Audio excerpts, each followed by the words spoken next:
as a lay person to be canonized. It really is. Because you don't have that religious order. His niece, Wanda Garanska, is in charge of the cause, and I mean, glory. Now she's in her early 70s. I mean, she's doing the best she can, but she doesn't have any connections. She doesn't have any inside, you got to get in there and go, hey. I mean, like Father Gershel will be a canonized saint. I'm going to tell you that straight up. Okay? He's going to have his Franciscans that are just going to badger Rome until it happens. You see what I mean? They'll just go, fine, we'll sleep outside of St. Peter's until it happens. And they will. So it takes sometimes stuff like that to happen, or there is, there's nothing necessarily bad, but the truth is, there's politics to it all. Padre Pio, what a joke how long it took to get him beatified in comparison to. He died in 68. And I know, again, it doesn't seem like a long time, but we're talking about someone who is a Franciscan, religious order. They've got all that. And all the same thing, all these rumors and stuff like that, people that just didn't like him. He threw me into the confessional one time. I'm like, good. He saved your life. Yeah, he saved your soul, and you were causing him physical pain with your mortal sin. So, zip it. But, so the church, I think, in its wisdom, it's hard for us because we're so used to instant access.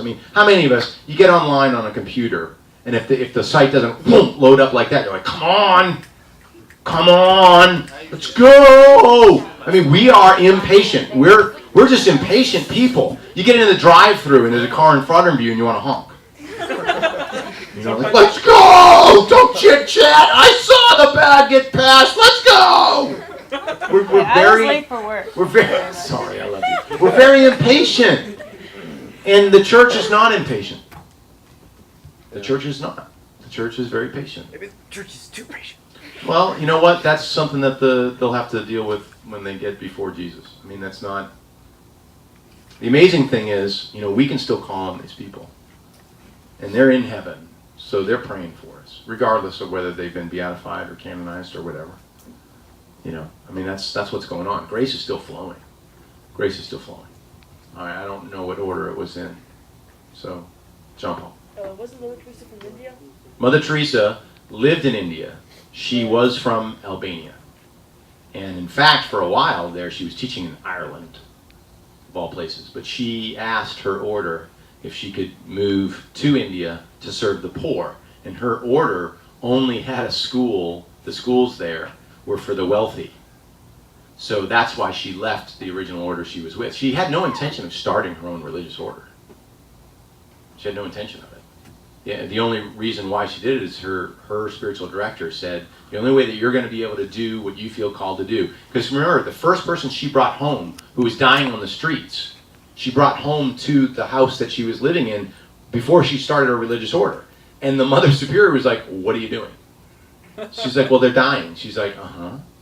There's lots of people dying out there. And she's like, I know. I'm going to get someone else tomorrow. The saints, they're so childlike.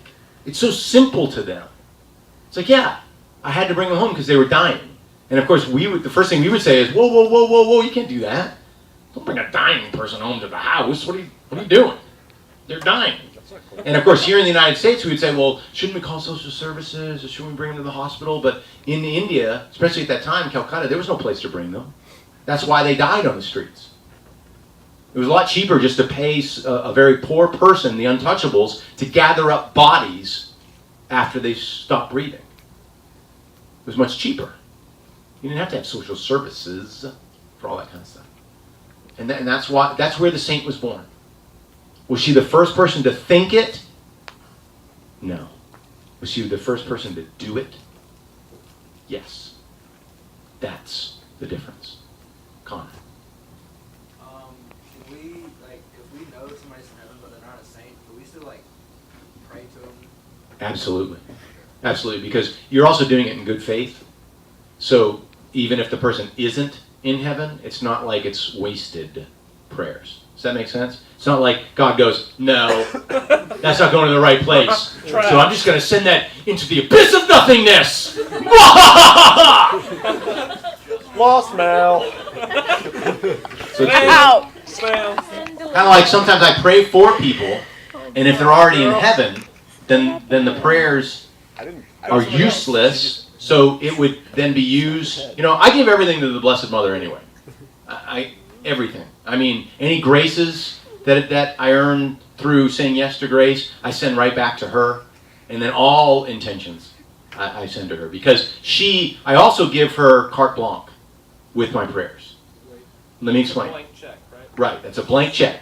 So I give it to her because I'll say, this is who I want to pray for, but, and she knows this, so I don't have to say it every time, if there's someone that needs it more, then use it for them. If there's someone that needs it more. Because I'll pray for certain people, but she might be like, this person's on the brink of losing their soul. So I'm going to take that grace to